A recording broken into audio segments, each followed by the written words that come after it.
Today we're doing a really special car. I'm sure you guys can see it behind me. It's a 1992 Mazda Miata that belongs to Greg. If you guys don't know who Greg is, he has his own YouTube channel called the Car Passion Channel.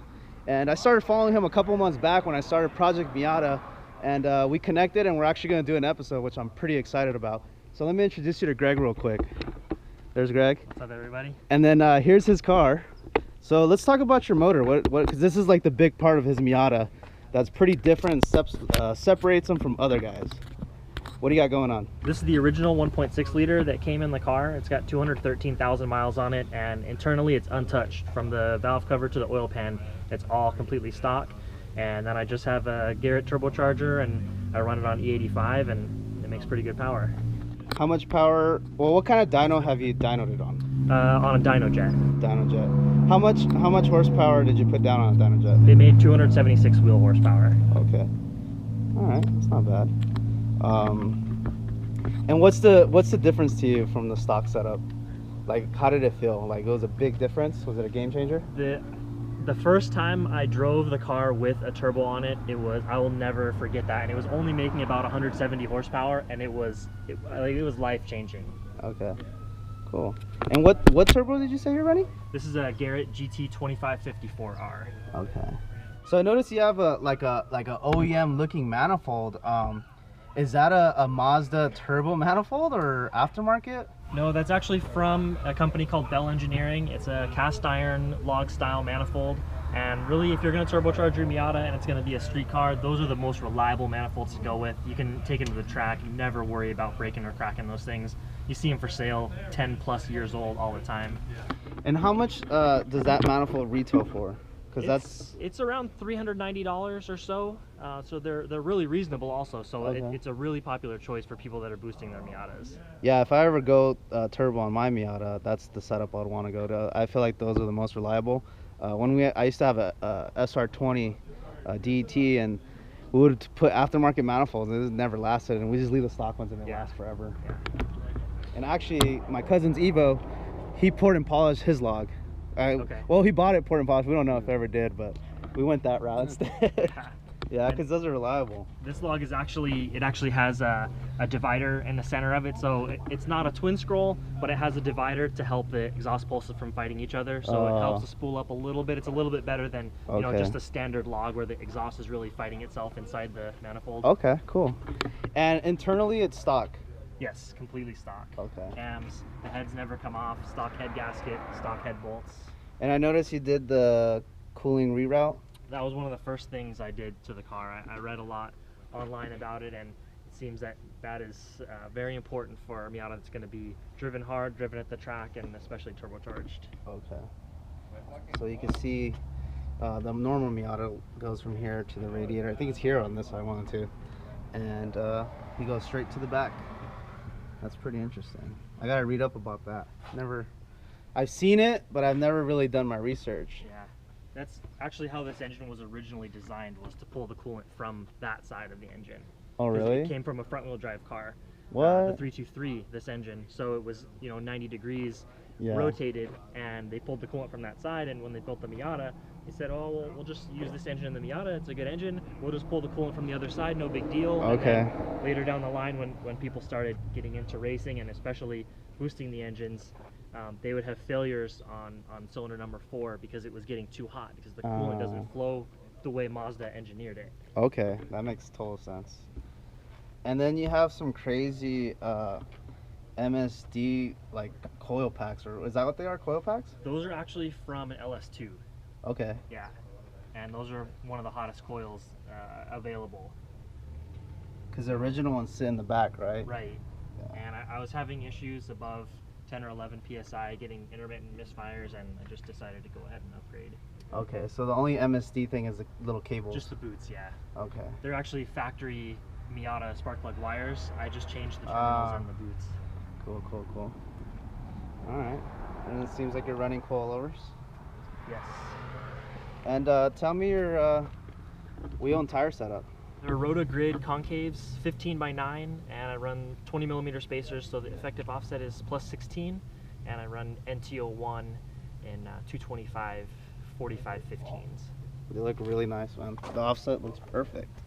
And yeah, he's running Willwood. Is that front and rear or just front? Just front, and then I have a Willwood proportioning valve, so I can adjust the brake balance so there's not, you know, too much power up in the front brakes. Now, is this like specifically for a Miata? Those calipers you can put onto a lot of different cars. You just run an adapter to put them on the Miata hubs. Oh, okay, cool. And then I notice you have a front lip. What lip is that? That is a glorious eBay Garage Very replica. Okay. Is this the one that G, what is it called? Project G? Project G? I'm sure they probably carry the real one. Okay. Those guys are by me. They're in Baldwin Park. Okay. I live in Rosemead. I'm gonna cut that out.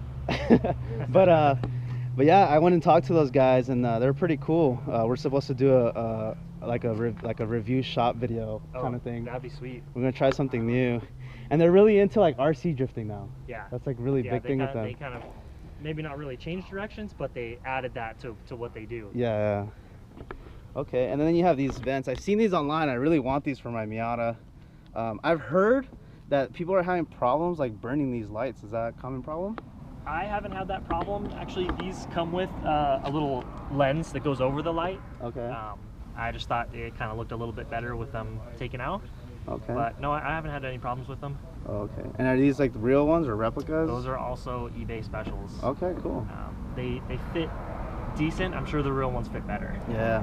I'll probably go the same route with eBay specials. All right. So, what have you done for the interior? What is the roll cage? What brand is that? That's a Hard Dog roll bar. Okay. Was it difficult to install that guy, or you bought it with the car already with it? I wouldn't say it's super difficult, but it's one of my least favorite things to install on a Miata. it takes a few hours. You got to cut the interior up, and cut the parcel shelf up, and drill through the trunk and everything to put the backing plates in, and it's not really that fun. It looks like a bitch. Like now, I regret when I bought my Miata. I was like, I should have bought one with it, because I was watching videos, like tutorial videos, like that looks so whack. Like it's not crazy, but give yourself a whole day to install it. Okay. Yeah. Yeah, I was talking to the guys at Project Miata or Project G. They told me, Dad, just use a really long, what is it called? A drill bit. Yeah, I did mine actually with a standard length drill bit. It's more difficult for sure. If you had a long one, it would be a piece of cake. So it might be worth the investment just to buy the longer one. And he also told me to cut a lot on this side. Yeah. Go way in, he told me. Yeah. Okay. When I put these in, I have to put them in and out several times to get the right amount cut out of the parcel shelf. Okay. Yeah, because he told me, he's like, don't worry about it. Like, if you cut too much and it looks ugly, the carpet will cover it, so don't even worry about it. What gauges are you running right now? It's all Innovate. It's a water temp on the left, oil temp on the right, boost lower left, and AFR on the bottom right. Okay, cool. And then I think the last question would be, since you said the car was tuned, if you can explain how what management system you're running for fuel and air ratio. Running Megasquirt 2 plug and play, and it is literally plug and play. It comes with a base map that's good enough to get the car started and start tuning, and I started tinkering with stuff myself. I had it dyno tuned the first time, and then I've just been playing with it ever since, and now I bring it to the dyno myself and do all the tuning on it. It's really a good management system for the price. Okay, cool. And then one last thing, actually, their little wing right here, little ducktail. What is this called? This actual wing? It's a KG Works. Okay. I've seen these a lot, like Googling Miatas of what they can look like. Yeah. I've been really liking this. Like, it gives it that like JDM tuner look. Yeah, I really like it because it has the overhang onto the fender. Some of the wings stop right at the trunk, and I've always loved that exaggerated ducktail style. Oh, okay. Sweet. And I love like the matte black look too. I think I was looking at, is that just custom exhaust? Is it kind of like dumps out like? Yeah, so factory, the Miata exhaust comes back on the driver's side, and then it goes to a 90-degree and then another 90-degree out the passenger side. And I just didn't really like the bends as much because I wanted it to be real straight, so I did the bumper cut, and now the exhaust is just straight back out the driver's side. Let's see if you can see with the GoPro. Sorry if you guys can't really see. I don't want to bump the ISO on the GoPro because it's gonna look like crap, but you guys can see it. I'll try to film it on the actual film. It's nice. For you guys that don't know why the bumper is cut, there's an actual reason for it. It's a performance reason. Back in the day, like Hondas, they used to cut holes. I'm sure you've seen that like back in like 2005, 2006. Now this is like a more common thing where they cut it. It's so you don't get dragged, because this is like a parachute basically. If you don't have a rear diffuser, this is a cheaper option that you can go. So for the people that don't know. All right guys, so we're done checking out his car. It's a beautiful Miata. I am so excited to start filming this, and stay tuned for some more behind the scenes. All right guys, so we have our next setup. We got the suction triangular system set up again with the GH4 and a wide angle, and that's that cool angle that we did on the 2002. And we have our audio set up as well, so you guys can see. And the tape is just for extra safety, because it's kind of dense, the air out here, and I don't know if it's gonna like lock on there right. So that's just a ghetto thing I did, but it works. And just make sure that's on there correctly. And Greg, if you can turn on your car and give me a couple revs so we can hear the exhaust is not peaking too high.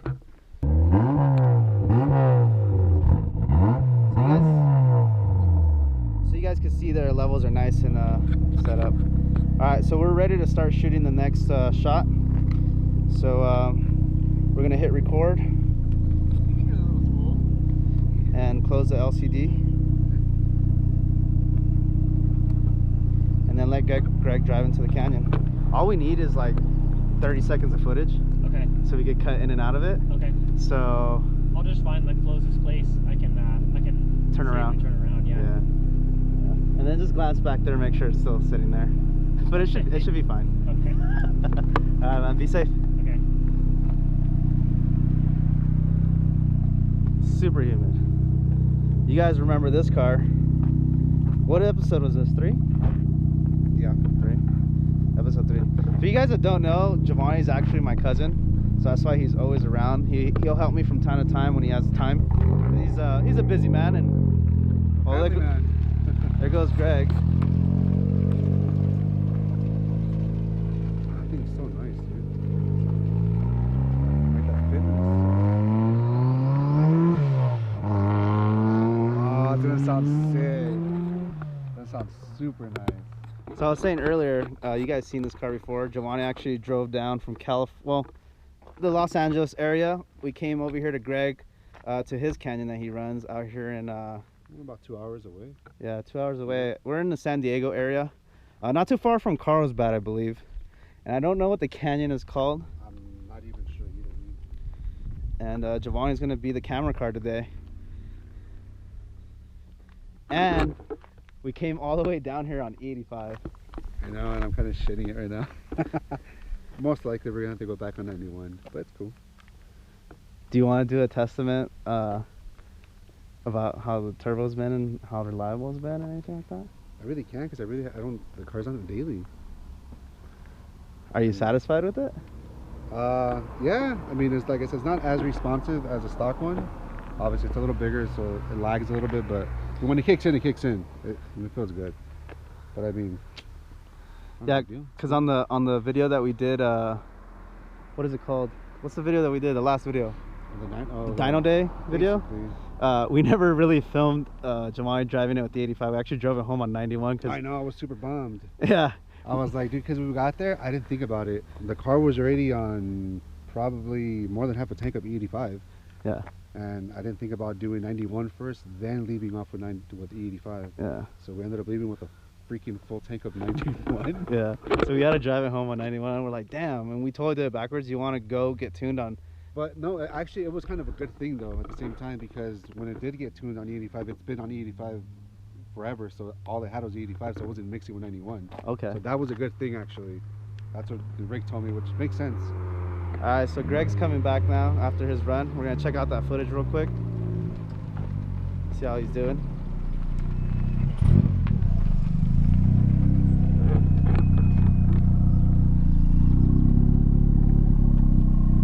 How was that run, Greg? It's a little slick. Okay. It's good though. Yeah, it's sprinkling now, so we're probably gonna have to do some of the shots in the city at some point, because the camera's getting wet. You can see a good thing this camera is waterproof. Or is it? It's waterproof. But damn, that's a lot of water. I don't know if I feel comfortable with that.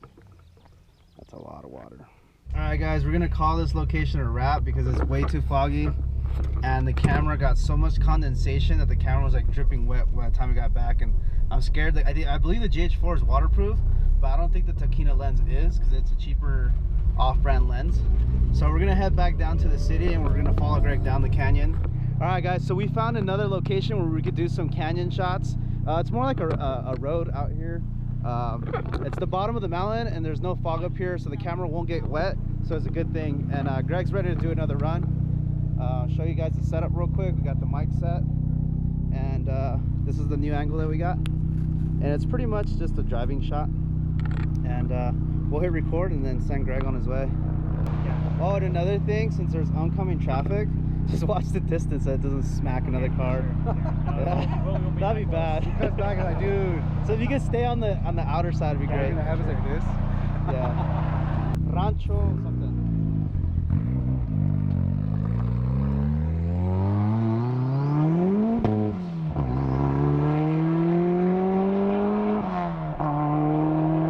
That's gonna sound so dope. That's gonna sound really good, guys. I can't wait to edit this episode. Angle, guys, we're doing a hood shot where it's just him driving. And this will probably be the last suction cup shot, and then we're gonna start doing rolling shots, and then beauty shots, and then interview, and we're pretty much done. So let me just close this. How are you doing on E85? Plenty. Plenty? 3/4 of the tank. Yeah. He's almost full.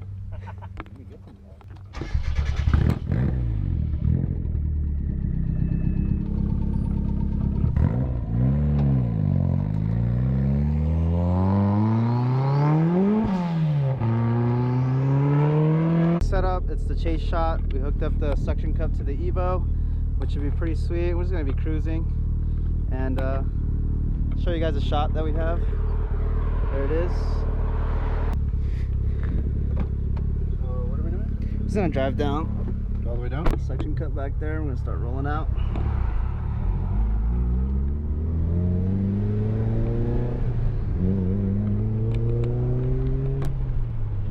Just cruise, don't go too fast. So we're doing some chase shots right now. I got the the suction cup on the windshield of the Evo.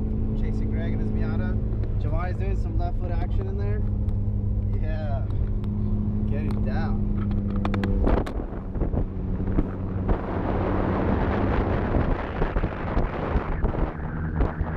One thing, everybody gets scared of the suction cups. They feel like they're gonna fall down. At least now, recently, they haven't never fallen down. But I paid a pretty penny for them for this reason, because we're gonna put it on people's cars, and I didn't want it to fall down. So like these suction cups are made for this.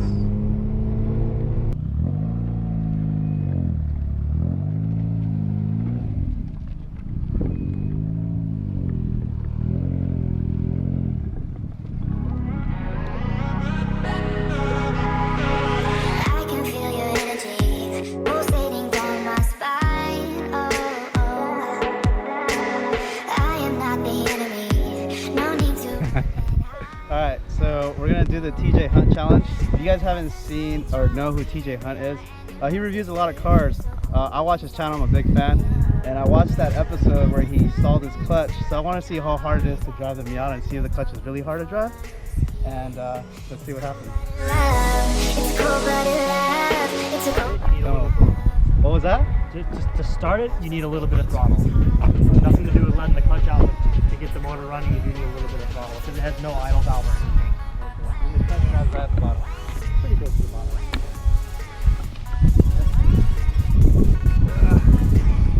Oh, I got it with the steering wheel.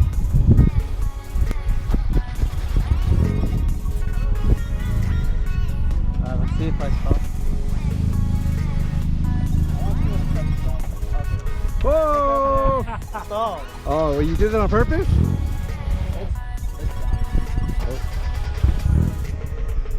Gas, right? Yeah, you have to give it throttle.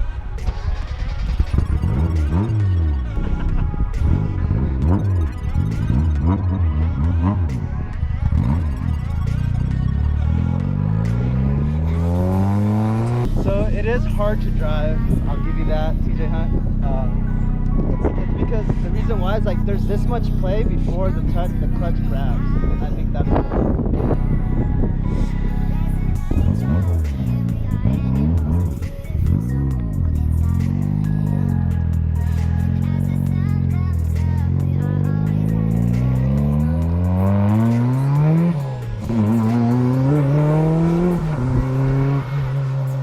Look at that smile. that was fun. That's a lot of fun. Miles per gallon for sure. That's right. Oh. Is this the first time you drive an Evo? This is the first time I've ever driven an Evo. On the 85, which And is it's on the 85. even sweeter.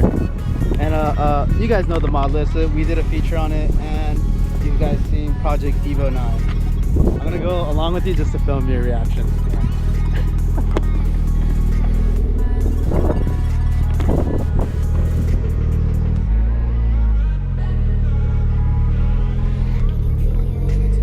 How's the clutch feel? Much easier than mine. Yeah, turning radius on Evos are terrible.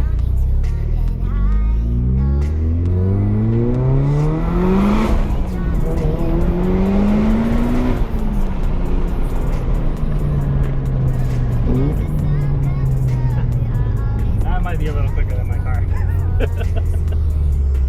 And to be honest, like with the stock stock turbo was a lot more violent. Really? Yeah. It would hit. It hit hard. This is more of a top end now.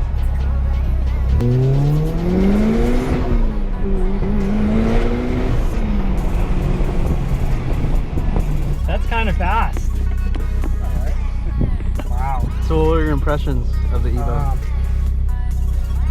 You can definitely tell it's got a bigger snail. I mean, I've never driven a stock turbo or any Evo at all, but just the way the boost acts, it's like, okay, there's 4,000, not really much of anything, and then you're like, holy God. That was sweet. Do you have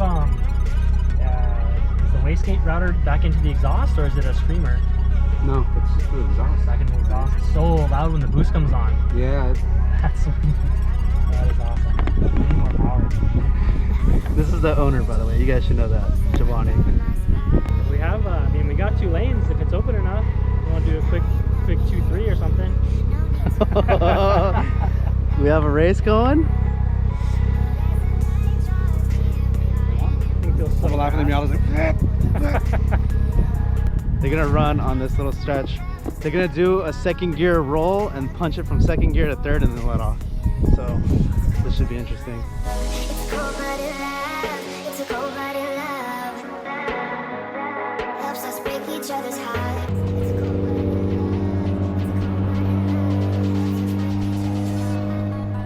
This is crazy. I feel like I'm gonna get hit here, so as soon as if someone comes this way, I'm going down to the ground.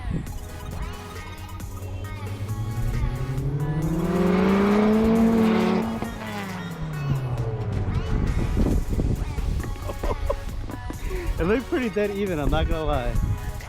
I'm not gonna lie.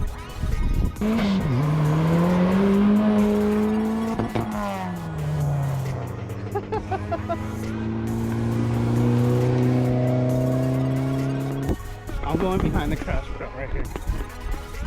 Fuck this. Fuck this. This way.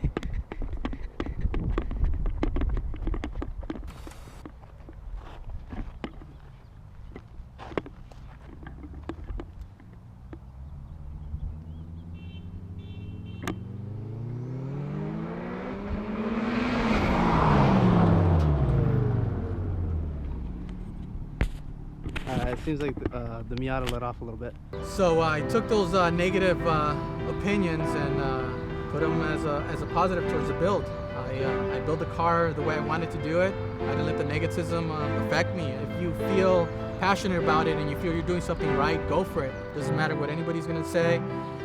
Whatever you feel in your heart is what's gonna be the best for your build, I believe, in my opinion. The build behind this car originally was to